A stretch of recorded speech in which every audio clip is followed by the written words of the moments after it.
Welcome to Hub History, where we go far beyond the Freedom Trail to share our favorite stories from the history of Boston, the hub of the universe. This is episode 337, America's First Traitor. Hi, I'm Jake. In this episode, I'm going to talk about a shocking betrayal that was uncovered 250 years ago this week. A letter from George Washington on October 5th, 1775 revealed a devastating secret. There was a British spy at the highest level of patriot leadership. The traitor was none other than Dr. Benjamin Church, a man who, up to that point, seemed to embody the American cause. He was a Harvard-educated physician who'd been appointed as our first Surgeon General. He was a close confidant of leaders like Samuel Adams and Joseph Warren, and he was officially in charge of organizing the war effort as head of the Massachusetts Committee of Safety. Church had risked his life for liberty and was trusted with the Revolution's deepest political and military secrets. But a ciphered letter, a secret mistress, and a suspicious baker would unravel a web of deceit that could have made Benedict Arnold blush. But before we talk about the betrayal of Benjamin Church, I just want to pause and show my appreciation for the sponsors who make this show possible. The Hub History podcast is a labor of love. It's a one-man show, and I spend countless hours researching, writing, and editing each episode, because I love this city and its history, and I love having an opportunity to share these stories with you. Your financial support, no matter the amount, is what makes all this possible. It helps me cover the costs of podcast media hosting, archival access, and the recording equipment that I use to bring you the highest quality audio that I can. For a lot of podcasters, asking for support on Patreon means that they're forced to put some of their best content behind a paywall. The latest episodes, or maybe the most popular episodes, are only available to sponsors, at least for a certain period of time.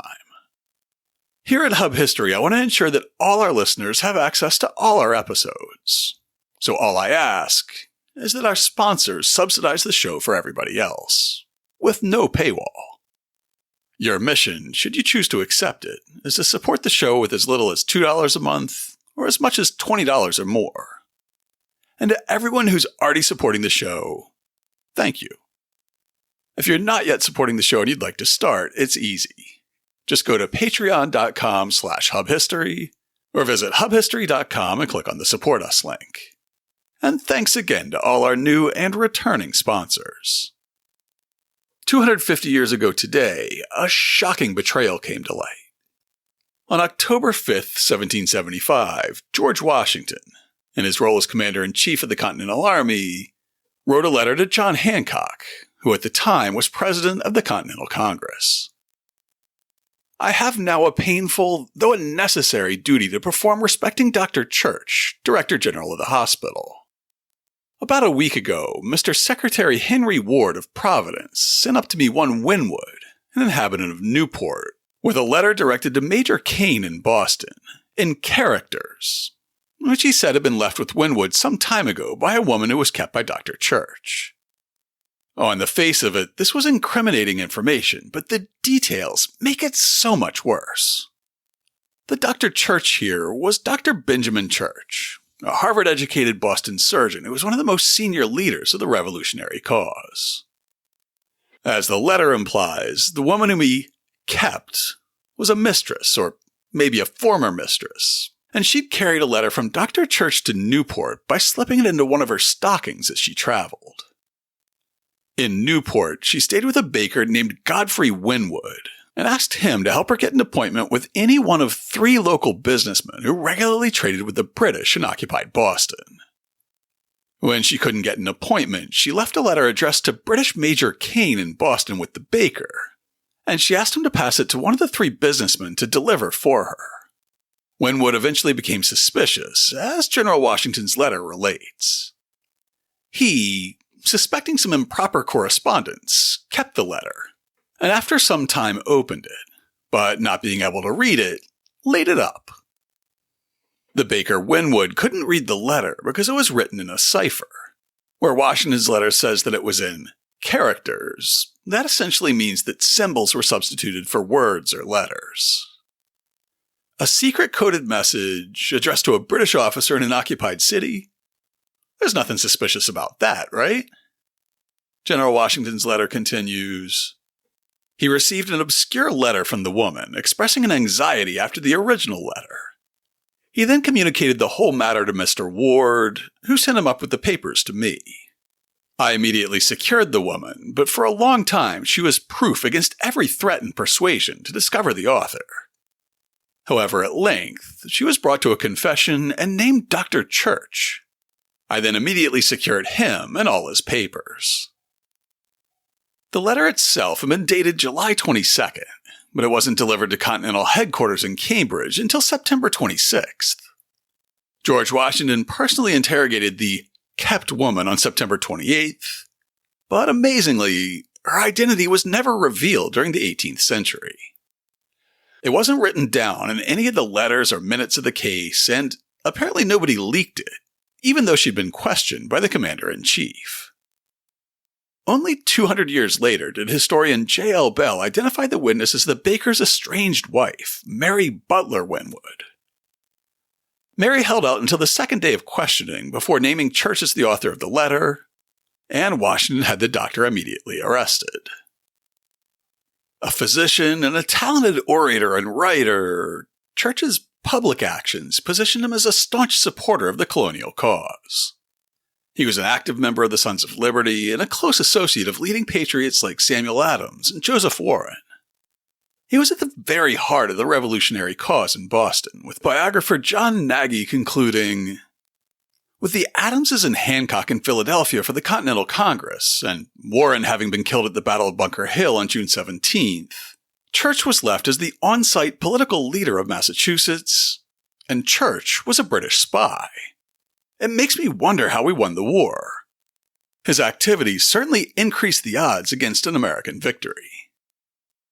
Benjamin Church Jr. was descended from one of the oldest families in Massachusetts, who first settled in Plymouth in 1630.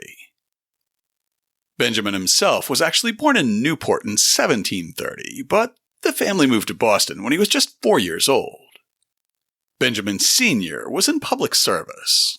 He served as a constable, assessor, auctioneer, town treasurer, town warden, and he even served on the street lighting committee that oversaw the purchase and placement of Boston's first streetlights, which we heard about back in episode 266.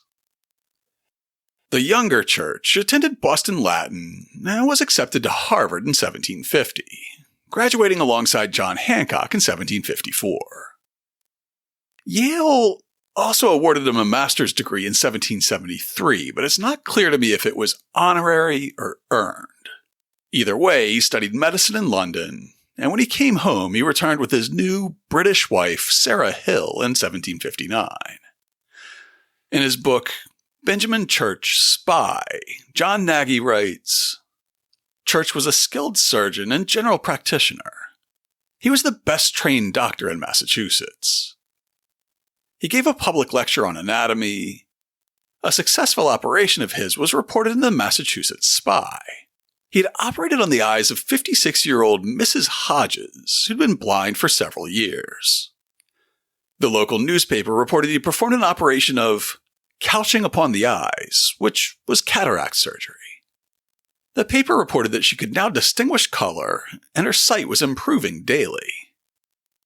As a doctor, Benjamin Church's work would sometimes collide with politics. Alongside Joseph Warren, he was one of the first physicians to respond to the Boston Massacre in 1770, examining the wounded and eventually presenting a petition to the governor demanding that they remove the occupying redcoats from Boston. Church also performed an autopsy on the most famous massacre victim, Crispus Attucks. I, Benjamin Church Jr., of lawful age, testify and say that being requested by Mr. Robert Pierpont, the coroner, to assist in examining the body of Crispus Attucks, who was supposed to be murdered by the soldiers on Monday evening the 5th instant, I found 2 wounds in the region of the thorax. The one on the right side, which entered through the second true rib within 1.5 inches of the sternum, dividing the rib and separating the cartilaginous extremity from the sternum. The ball passed obliquely downward through the diaphragm, and entering through the large lobe of the liver and the gallbladder, still keeping its oblique direction, divides the aorta descendens just above its division into the iliac. From thence, it made its exit on the left side of the spine. This wound, I apprehended, was the immediate cause of his death. The other ball entered the fourth of the false ribs, about 5 inches from the linea alba, and descending obliquely passed through the second false rib at the distance of about 8 inches from the linea alba. From the oblique direction of the wounds, I apprehend the gun must have been discharged from some elevation.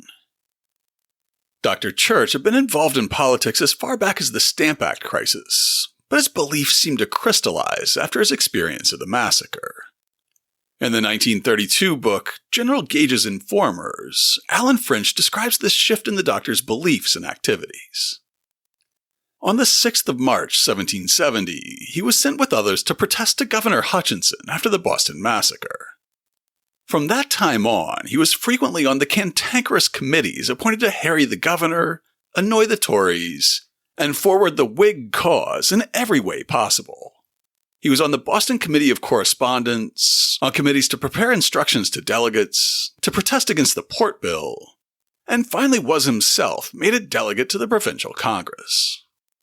Biographer John Nagy explains the role Dr. Church took on within the Whig or patriot leadership in the Bay Colony, which makes the discovery of his betrayal in 1775 all the more shocking. Church had become one of the leading men of Massachusetts Whig politics. He was a witty, lively fellow.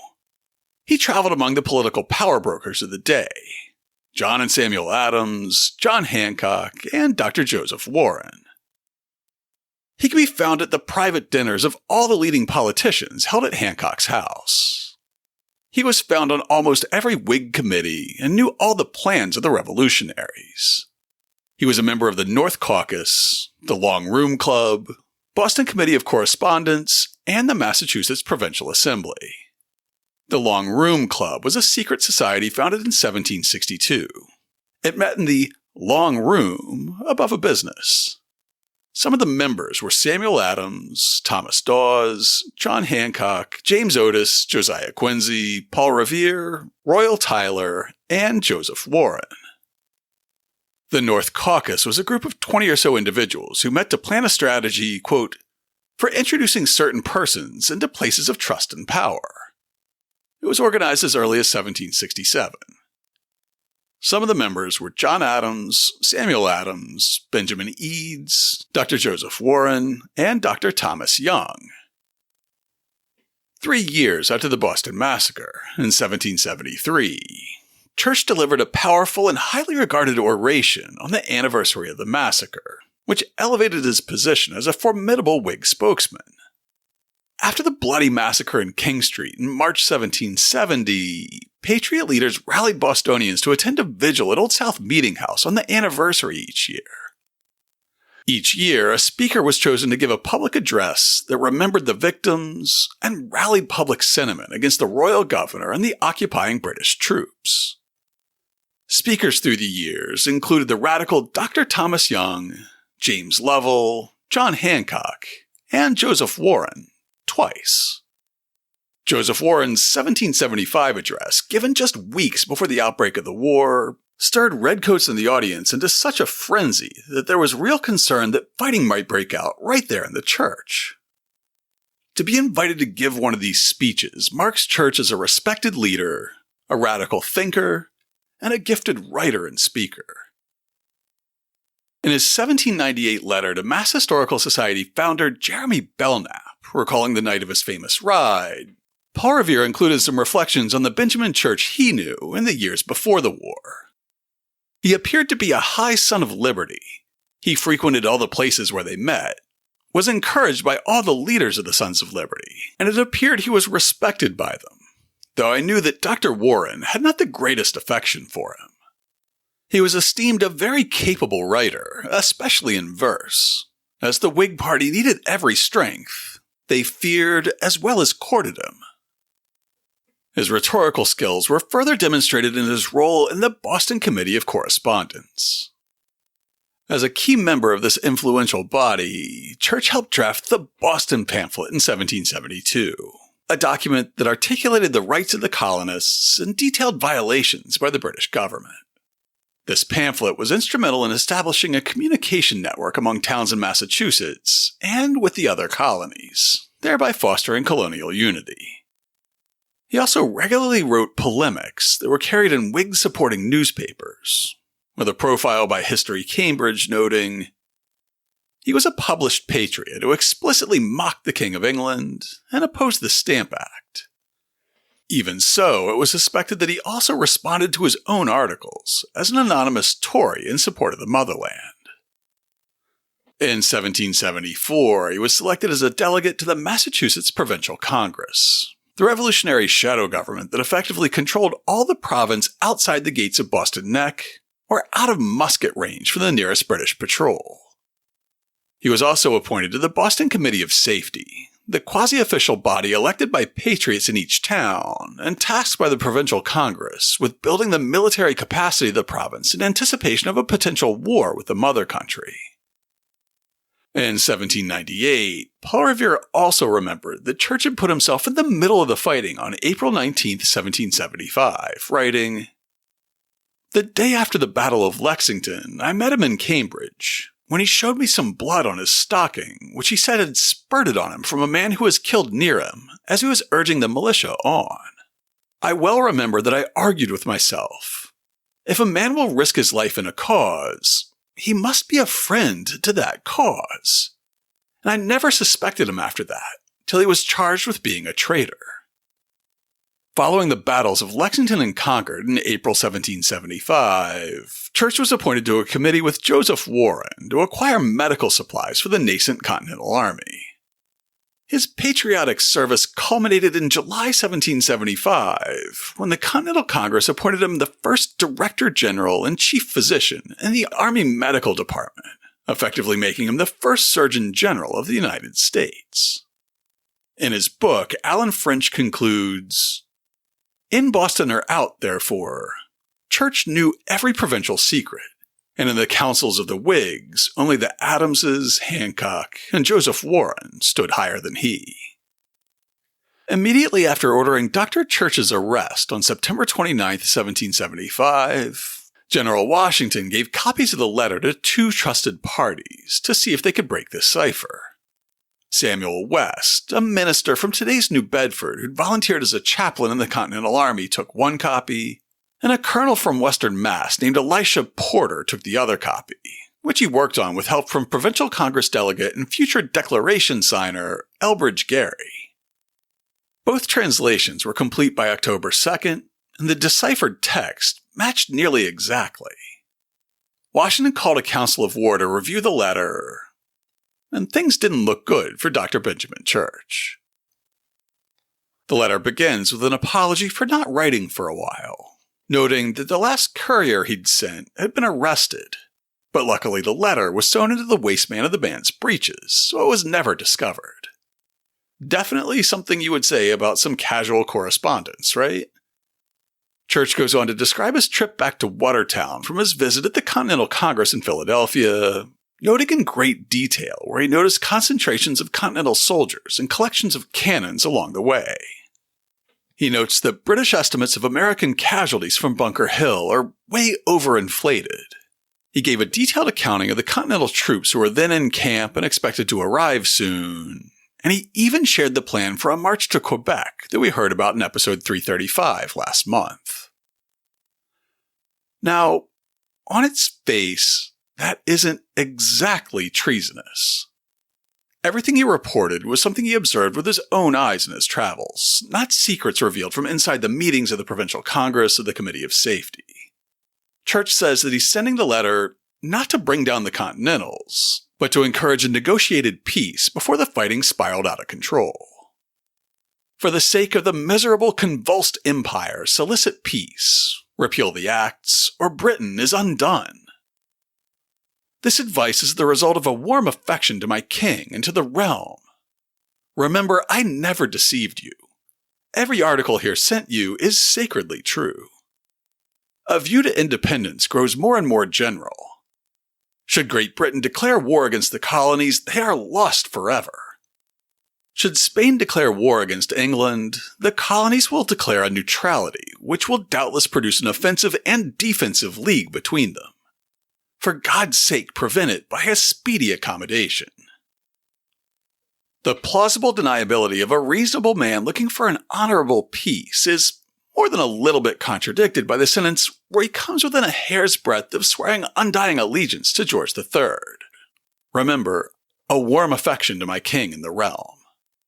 The innocent act is also hard to keep up after reading the final paragraph of the letter, which is basically a glimpse of the rudimentary spycraft Church used to try to avoid detection.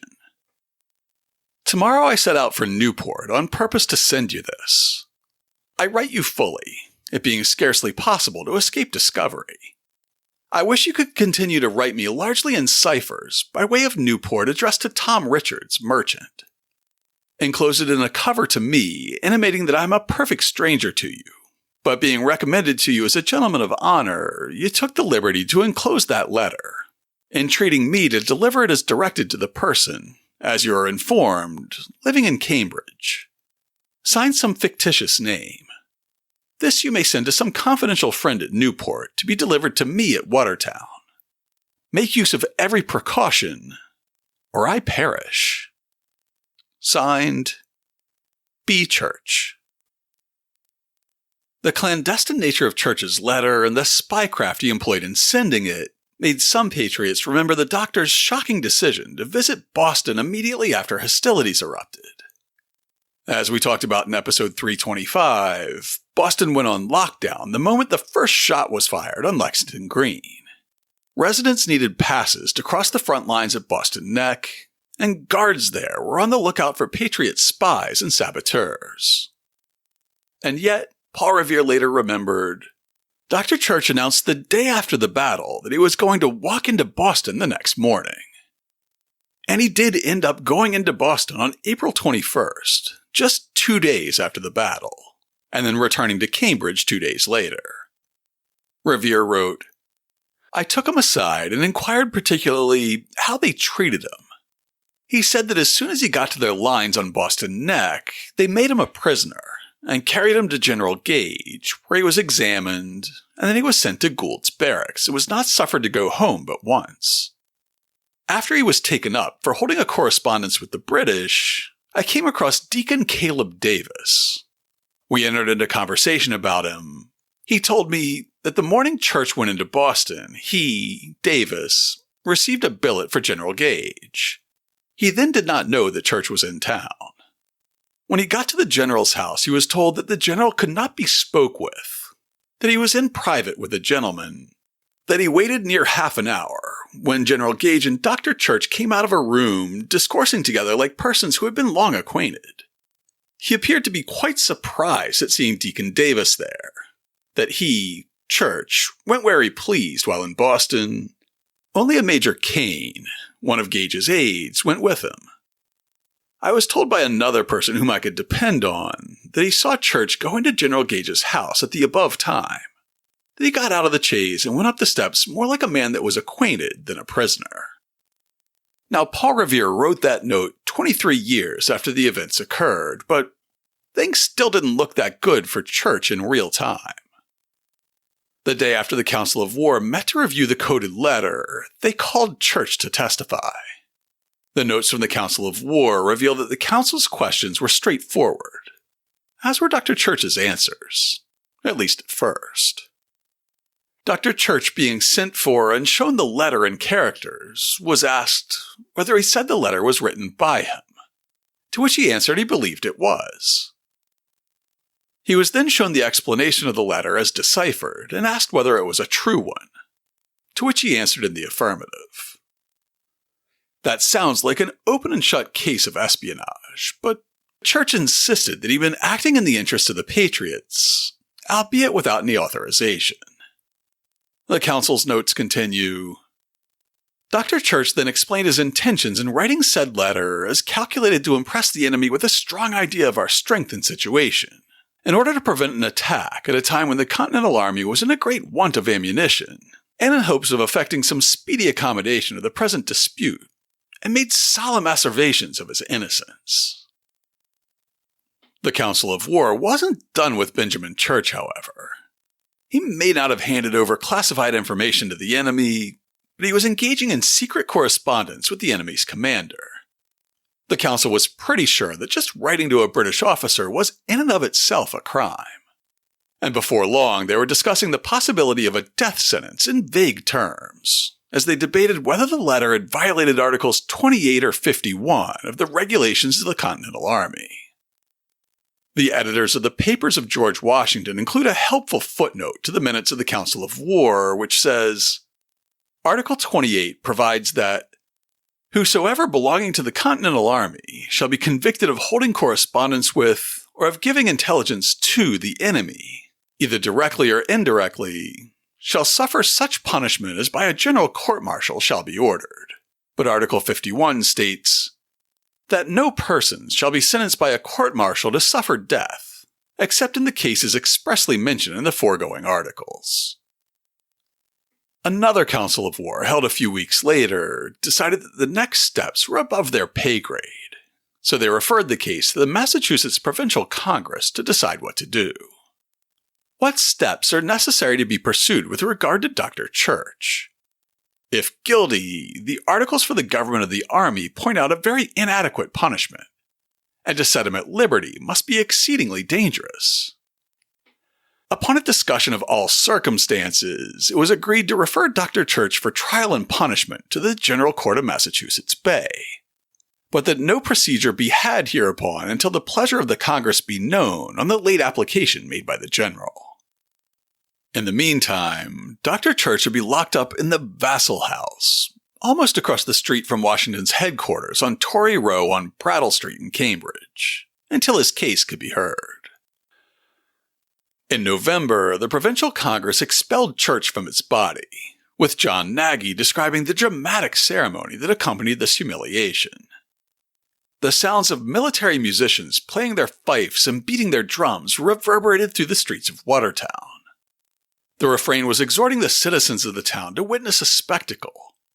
A military escort led Church from his improvised jail to the meeting house on Common Street.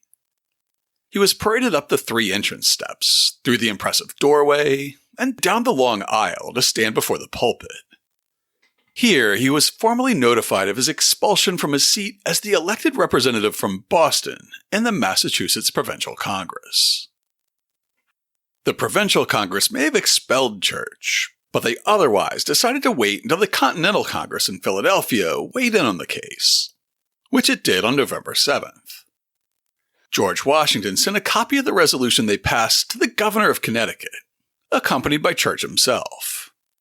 Quoting the Congress, Washington wrote, "Resolved, that Dr. Church be close confined in some secured jail in the colony of Connecticut, without the use of pen, ink, and paper, and that no person be allowed to converse with him, except in the presence and hearing of a magistrate of the town, or the sheriff of the county where he shall be confined, and in the English language, until further orders from this or a future Congress.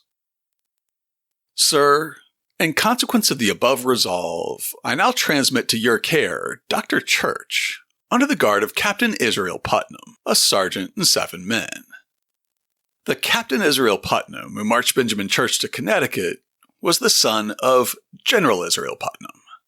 He turned the prisoner over to the Connecticut militia, who locked him up in the old jail at Norwich on the governor's orders. Imagine if someone at the highest level of government turned out to be a spy working for the enemy. Someone who was trusted with all the secret inner workings of the legislature, and someone who was one of the main military planners. You might imagine that a revelation like that would shock the community and start people chattering, and news of Church's betrayal and arrest certainly did that. I love the digital edition of the Adams Papers at the Mass Historical Society because that family saved all their gossipy letters, and subsequent generations have done an amazing job of transcribing, annotating, and digitizing them. We can more or less gauge public sentiment about the arrest of Dr. Church from a sampling of the letters that people wrote to John Adams, who was away in Philadelphia trying to get Congress to declare independence. Aside from Abigail Adams, who would have her own opinions about the Church affair, one of John's most frequent correspondents was Mercy Otis Warren, who'd go on to write one of the first comprehensive histories of the Revolutionary War a few years later. Like everyone, she was shocked by the doctor's treachery and had some thoughts about the man's character. I fear a late instance of perfidy and baseness, and one who ranked himself among the friends of the rights of society and the happiness of the community will occasion many invidious reflections from the enemies of the American cause. I was ever sorry that there should be one among the band of patriots whose moral character was impeachable, for when the heart is contaminated, and the obligations of private life broken through, and the man is thrown off the restraints both of honor and conscience with regard to his own domestic conduct, what dependence is to be made on the rectitude of his public intentions? The culprit assumes an air of innocence, and with the confidence usual to veterans in iniquity, complains that he is unjustly restrained. So much for the presumption of innocence, Mercy. You would think that a lawyer would be able to maintain more objectivity when considering the case, but that was not the situation for Nathan Rice, a Continental officer and a former law clerk to John Adams. In so large an army as the American, it can't be wondered at if there are some Judases who will betray and sell us. Some we have found. One, in an especial manner, whom I thought the best of our friends, has forfeited the character. Can it be possible, sir, that the great patriotic Dr. Church could be guilty of so great treachery? How men are led from their true interest by the false charms of riches and honor. Who can we trust or confide in? Our dependence is on that honorable assembly of which you, sir, are a member. Our eyes are to you as to the fathers of the people, and from you we hope for salvation. General Charles Lee had some of the most sympathetic commentary, holding out hope that the good doctor was just an idiot and not necessarily a traitor. In a letter dominated by a discussion of his love of dogs, where he notes that he much prefers dogs to people, the general writes, "Before this reaches you, the astonishing and terrifying accusation, or rather detection of Dr. Church, will be reported to the Congress. I call it astonishing, for admitting his intentions not to be criminal, so gross a piece of stupidity in so sensible a man is quite important. And supposing him guilty, it is terrifying to the last degree, as such a revolt must naturally infect with jealousy all political affiants. It will spread a universal diffidence and suspicion, than which nothing can be more pernicious to men embarked in a cause like ours, the cornerstone of which is laid not only on honor, virtue, and disinterestedness, but on the persuasion that the whole be actuated by the same divine principles. I devoutly wish that such may not be the effect." The jail in Norwich, Connecticut was not kind to Benjamin Church. He suffered from intense asthma attacks in the close confines of his windowless cell that left him barely conscious and bleeding from the nose and mouth as he wheezed for breath. The jailer made some changes to allow more air to circulate through the cell, but the doctor's health got worse and worse. Apparently given an exception to the rule that he was to be locked up without access to pen or ink, Church wrote a petition to the Continental Congress in January 1776, asking to be imprisoned somewhere with clear, elastic air, and where he might be allowed to exercise. Historian Alan French writes, "The better place of confinement evidently was not found, nor did Church's health greatly improve. For on the 13th of May, the Congress received a petition from him, and a certificate from 3 physicians setting forth the dangerous state of his health.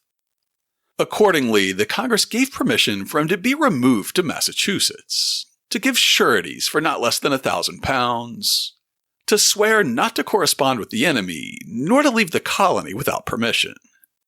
When this was done, he might be set at liberty." So with the British gone from Boston, Church was allowed to return. However, John Nagy points out that setting the doctor at liberty, essentially the 18th century equivalent of releasing him on personal recognizance, didn't work out as well as either Church or the Continental Congress had hoped. Church was removed from the Norwich jail and taken to Boston by Sheriff Wetmore on May 27, 1776. They arrived in Boston on the evening of June 1st, where Church was still confined on the evening of June 4th. The entourage continued on to Watertown, and Church was turned over to the Massachusetts Council. His presence stirred up the local populace. James Warren wrote to John Adams on June 5th, "I fear the people will kill him if at large. The night before last he went to lodge at Waltham, was saved not by the interposition of the selectmen, but by jumping out of a chamber window and flying." Meaning, he jumped out a bedroom window and ran away. His life is no great consequence, but such a step has a tendency to lessen the confidence of the people in the doings of Congress. For his safety, he was returned to Boston. After rumors of his release nearly sparked a riot in Waltham, Church was locked up in the old Boston jail for his own safety, just up what was then Queen Street from the old State House. Conditions in the jailhouse were notoriously terrible, and they earned that reputation even before the fire that we discussed in episode 267 partially destroyed the structure. The doctor continued to suffer from respiratory ailments in the dank jailhouse, and his family kept searching for ways to get him released, eventually settling on the idea of a prisoner exchange. In his biography, John Nagy describes a plan to exchange our Boston doctor for a Philadelphia patriot who was also a doctor. Church's wife Sarah wrote about an attempt to exchange Dr. Church for Dr. James McHenry, who'd been taken prisoner when Fort Washington on York, now Manhattan Island, surrendered November 16, 1776. General Howe, Commander-in-Chief of the British Army in America, having been informed of the wretched conditions of Dr. Church, sent one James McHenry, a surgeon and a prisoner, to be exchanged, and this arrangement was approved by the Massachusetts Provincial Council. But the mob, with General William Heath at their head, prevented the exchange and caused Church to be removed from the cartel vessel and recommitted to jail. Historians disagree about the implication of that comment that William Heath, the general who at the time was in command of Boston's defenses after the British evacuation, was at the head of a mob. French simply states that, except for Heath's participation, the account's probably true. Heath wrote a letter opposing the exchange, and John Nagy concludes that this action is what Sarah Church meant when she said that the general was at the head of a mob.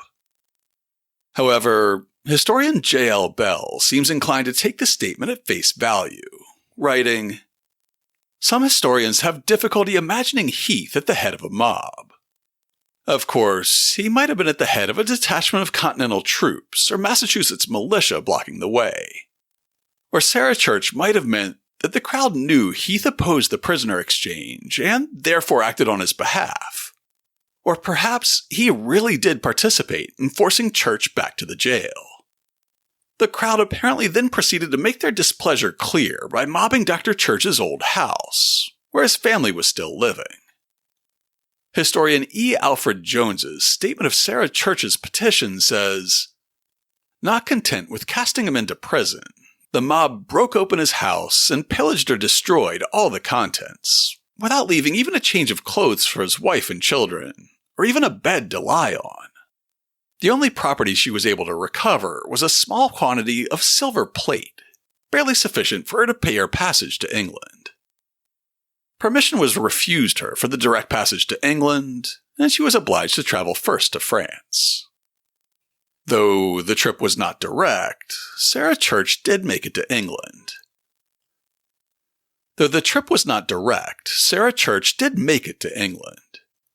There, the royal crown provided her with a pension of £150 per year for the rest of her life, in exchange for her husband's unspecified services to the crown, which is not exactly evidence of the good doctor's innocence. Without Sarah there to keep arguing for his release, Benjamin Church remained locked up in the old Boston jail for almost 2 years, with no charges filed. As part of a series of posts about the Church case from 2009, J.L. Bell points out, Though the state was still struggling to approve a constitution replacing its royal charter, its political leaders felt a strong commitment to the concepts of natural rights and the rule of law. Dr. Church was a big test of that system. American authorities didn't have enough evidence to convict Dr. Church of more than corresponding with the enemy, and even the military and legislative bodies that convicted Church on that charge in late 1775 didn't have legal authority to do more than expel him from the army and the legislature. The New England governments then locked him up, not as a formal punishment, but in order to figure out what to do with him. The Massachusetts authorities also appear to have been troubled by locking up a man, a white man of property, who had never been legally convicted and sentenced. There was a war going on, of course. Even so, the authorities had trouble justifying their decision to keep Church in jails for 2 years, much less 5 or 7. The solution to this tricky legal and moral problem came in the form of a suggestion from Dr. Church himself. If he couldn't be released and he couldn't be traded for a British prisoner of war, he asked if he could go into exile and promised never to return to Massachusetts. This appeared to be the best way back to the rule of law, and the Massachusetts legislature pounced on the opportunity, resolving on January 9, 1778, Dr. Benjamin Church be, and he hereby is permitted to take passage on board the sloop Welcome, Captain James Smithwick, master, bound for the island of Martinique. And the major part of the council desired to give order to the sheriff of the county of Suffolk to remove the said Dr. Church on board the said sloop when she's ready for sailing, directing him, meaning the sheriff, to search his person and baggage to prevent his carrying any letters or other papers that may be to the detriment of the American states. And the said Church is not to return to this state during the continuance of the present war, without leave therefore first had and obtained from the general court, under such pains and penalties as they shall see fit to order. The sloop Welcome never arrived in Martinique, this small Caribbean island then controlled by the French Empire. In his book, The Loyalists of Massachusetts, E. Alfred Jones concludes that the ship sailed from Boston in February 1778, bound for the West Indies, and was lost at sea. A number of other vessels sailing at the same time foundered at sea. One man only was saved and brought back an account of the melancholy disaster. Alan French points out that it was generally believed that the ship sank with no survivors, offering as evidence the fact that the captain's widow soon remarried. Dr. Church's father still held out hope, however, writing the doctor into his will as a possible survivor. French continues, "There was one, however, who clung to the belief that Church was alive. His old father, in a will dated November 18, 1780, bequeathed £5 in his library to his son Benjamin, if alive. For alas, he is now absent, being cruelly banished his country, and whether living or dead, only God knows." As if being lost at sea wasn't bad enough, Dr. Church was also named in the Massachusetts Banishment Act of 1778. This piece of legislation identified about 300 Massachusetts loyalists, from Tory politicians to royal governors to merchants and lawyers, mostly people who'd already left the colony on or before Evacuation Day in March 1776. Anyone on the list who came back to Massachusetts was to be arrested, exiled, and if they returned again, they would, quote, suffer the pains of death without benefit of clergy. In his own defense, Church said that by secretly writing to General Gage, he was only trying to help the patriot cause. He was exaggerating the number of Continental troops in the camps at Cambridge and Roxbury, and overstating the number of cannons and the amount of ammunition they had on hand, simply to keep the British from attacking and to save American lives. Because he was such a gifted writer and speaker, Church's defense was fairly convincing. Billy Tudor, another Continental officer who'd clerked for John Adams before becoming a prominent attorney himself, was pretty impressed by Dr. Church's defense when he was examined by the Provincial Congress. Tudor was a steadfast patriot having volunteered for the Continental Army early and been appointed as a colonel by July 1775. We can assume that Tudor had a more nuanced understanding of loyalty and patriotism than some of his peers, however. Way back in episode 131, we discussed Tudor's romance with the Boston loyalist Delia Jarvis. During the summer of 1775, when Dr. Church was carrying on his criminal correspondence with General Gage, Billy Tudor was regularly swimming across the harbor, carrying his clothing on his head, to visit his loyalist sweetheart behind enemy lines. In a letter written to his old boss, John Adams, on October 28, 1775, Tudor says, "I was in the gallery yesterday at Watertown during the examination of Dr. Church. He made an artful and masterly defense. He told the court that the occasion of his writing the letter on their table was that sometime in July he received a letter from his brother Fleming, advising him to secure his safety with government by immediately quitting the cause of the rebellion, and informing him if he would come to Boston, he, Fleming, would procure him a pardon. The doctor said he let the letter lay by him 8 or 10 days when a thought struck him of making it advantageous to our cause by a fallacious answer, which might gull Fleming and induce him to send the doctor some important intelligence. He observed that there was not a single paragraph in the letter which contained information that could have hurt us, but the exaggerated accounts of our force, strength, and unanimity would tend to dishearten the enemy and keep them quiet at a time when we were poorly able to have withstood a vigorous attack. Those sentences which looked as if the writer despised or was an enemy to the cause which we are all embarked in were necessary to blind his correspondent and produce the effect he anticipated from it.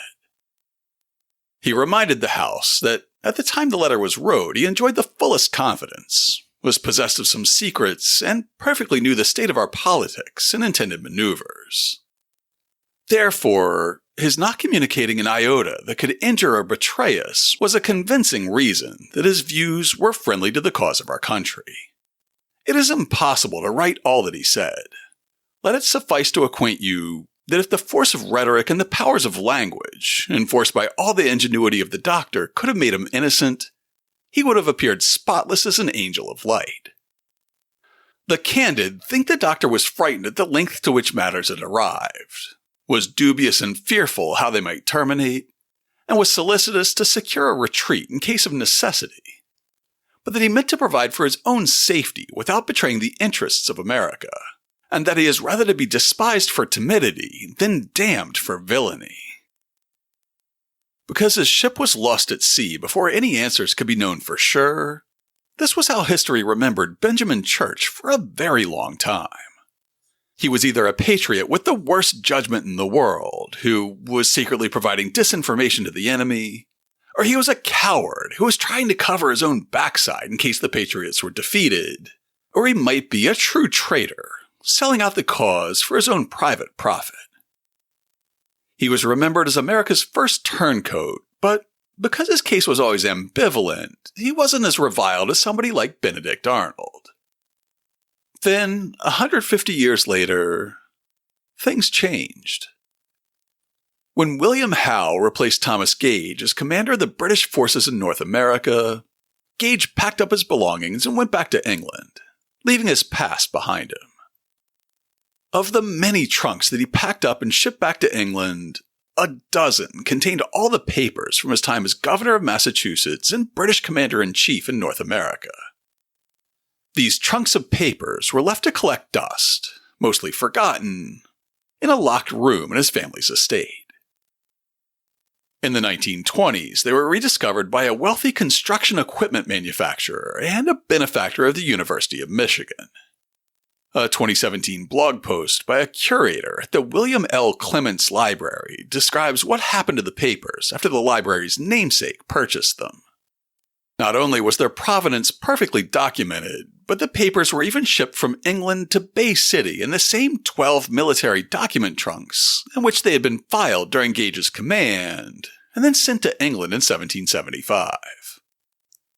In 1937, following the settlement of Clements's estate, the 12 boxes full of documents arrived at the library in Ann Arbor. When these papers were still in William Clement's private collection, he gave a historian named Alan French access to them in 1927. French had already published books about the Siege of Boston and the battles of Lexington and Concord, but he wanted to uncover more about the intelligence that General Gage had that led him to order the march to Concord.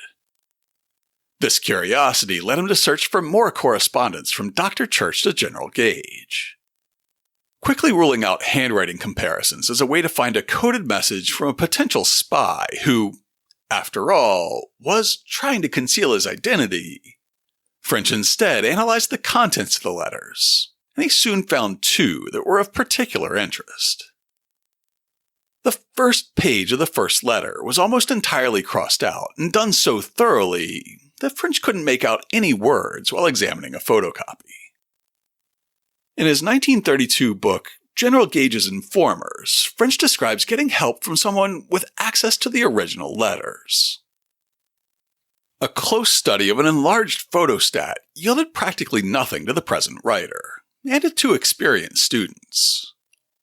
But when appealed to, Miss Jane Clark, secretary to Mr. Clements, took the original letter and found that by holding it over an electric light, not at night when the bulb is too bright, but in the daylight, the two writings are differentiated more easily, though not as easily as I could wish. The ink seemed to her to be the same, but in the scoring out, the writer used a heavier stroke. 3 words were completely rubbed out so that the paper is thin. Evidently they were names. Over the first of them was then written Timothy, and over the other 2, such, Flestone. Under the word Timothy, nothing was legible, but under the other 2 words, Miss Clark thought she read Mrs. Fleming. At the time, she was ignorant that Church's sister in Boston was the wife of John Fleming, a loyalist. The crossed-out reference to Mrs. Fleming was one clue to the letter's author, but not a decisive one. That would come in the next newly discovered letter, which contains this sentence: I am appointed, to my vexation, to carry the dispatches to Philadelphia, and must set out tomorrow, which will prevent my writing for some time, unless an opportunity should be found thence by water.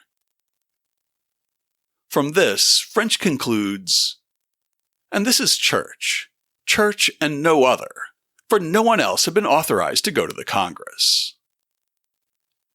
In early May 1775, just after the fighting began in Massachusetts, the Provincial Congress chose Dr. Church to go to Philadelphia and to ask the Continental Congress to take a more active role in coordinating the war effort around Boston, and to bless the efforts of the Provincial Congress to assume formal government of the Bay Colony. Their orders say, resolved that Dr. Church be ordered to go immediately to Philadelphia and deliver to the President of the Honorable American Congress there now sitting the following application, to be by him communicated to the members thereof, and the said Church is also directed to confer with the said Congress respecting such other matters as may be necessary to the defense of the colony, and particularly as to the state of the army therein. As we already heard, the letter that was captured and deciphered contained detailed reports on Continental troop strength, armament, and disposition that Dr. Church gathered on this official trip to Philadelphia. Alan French's research uncovered 4 more letters from Church in General Gage's papers, but he dismisses 2 as mere scraps. Of the remaining 2, one contained additional intelligence that he gathered from his official visit to Philly, and disclosed a high-level intelligence source within the king's cabinet who was passing information to the patriots. The other letter outlines the American plan to fortify heights of land in Dorchester and Charlestown, perhaps setting events in motion that culminated with the bloodiest battle of the war at Bunker Hill.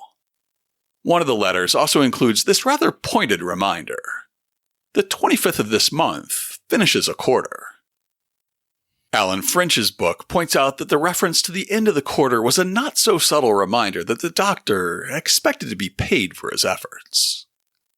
On his Boston 1775 blog, J.L. Bell draws a connection between the Rachel mentioned in this letter and Rachel Revere, Paul's long-suffering second wife. He highlights a brief note from Rachel Revere to Paul that Benjamin Church carried back out of Boston after his late April visit, writing, "It begins, 'My dear, by Dr. Church I send 125 pounds, and beg you will take the best care of yourself and not attempt coming into this town again. And if I have an opportunity of coming or sending out anything or of any of the children, I shall do it.'" Paul Revere never saw the letter addressed to him. Church handed it over to General Thomas Gage, and it was found in the general's files over a century later.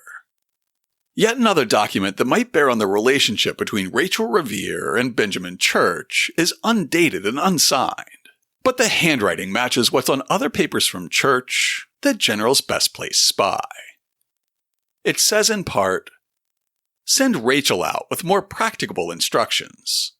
I can't see how 'tis possible to write again. There is a close watch set up. Contrivances shall not be wanting if necessary. Send me the news." Bell continues, "So what do we know? On the 2nd of May, Rachel Revere was still in Boston, trying to get a pass out of town for herself and the many children. By the 22nd of May, according to Jane Triber's biography, A True Republican, the whole family was in Watertown. Did Gage receive Church's undated note in early May and give Rachel Revere a pass so that she could leave Boston, unwittingly carrying secret instructions to the doctor? Or was there another Rachel? Or was Rachel a code name for somebody else?" In 2023, Bell published this conclusion that the Gage papers contained yet another letter from Dr. Church. It had appeared in Henry Belcher's 1911 The First American Civil War, but there it was just attributed to an American spy. Bell was able to match the handwriting to other documents by Church. This letter corrects the record about how much powder the Americans had on hand. So if any of Church's accusers had seen this one, his claim to have been trying to scare the British with the reports of American strength would have fallen flat. It also contained intimate details of Benedict Arnold's expedition to Quebec, which might well have been how the Canadians knew he was coming. Which, as a side note, it is incredibly ironic for the most famous American traitor to have been betrayed by America's first traitor. With this new information, though, it's clear. This was no deception campaign meant to buy time while the Americans consolidated their forces, nor was it an attempt to cover his backside in case of an American defeat. This was treason in the face of the enemy for money. To learn more about the treachery of Dr. Benjamin Church, check out the show notes this week at hubhistory.com/337. I'll have links to the books that I quoted from extensively this week: General Gage's Informers by Alan French and Benjamin Church Spy by John Nagy, along with links to a couple of different series of posts about the Church case on J.L. Bell's excellent Boston 1775 blog. I'll link to primary sources like the 1773 Boston Massacre oration by Benjamin Church, the 1798 letter from Paul Revere with his opinions of Church, and letters from George Washington, Billy Tudor, Charles Lee, Nathan Rice, and Mercy Otis Warren.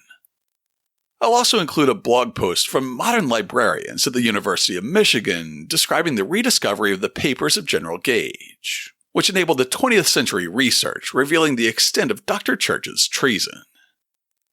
If you'd like to get in touch with us, you can email podcast@hubhistory.com. I'm on social media with profiles on Twitter, Facebook, and Instagram as hubhistory, and one on Mastodon where you can find me as @hubhistory@better.boston. The one social media site where I'm actually active day to day and looking for interaction is Blue Sky. Over there, you can find me by searching hubhistory.com. For a one-stop shop to get in touch with me, just go to hubhistory.com and click on the Contact Us link. While you're on the site, hit the subscribe link and be sure that you never miss an episode. If you subscribe on Apple Podcasts, please consider writing us a brief review. If you do, drop me a line, and I'll send you a Hub History sticker as a token of appreciation. That's all for now. Stay safe out there, listeners.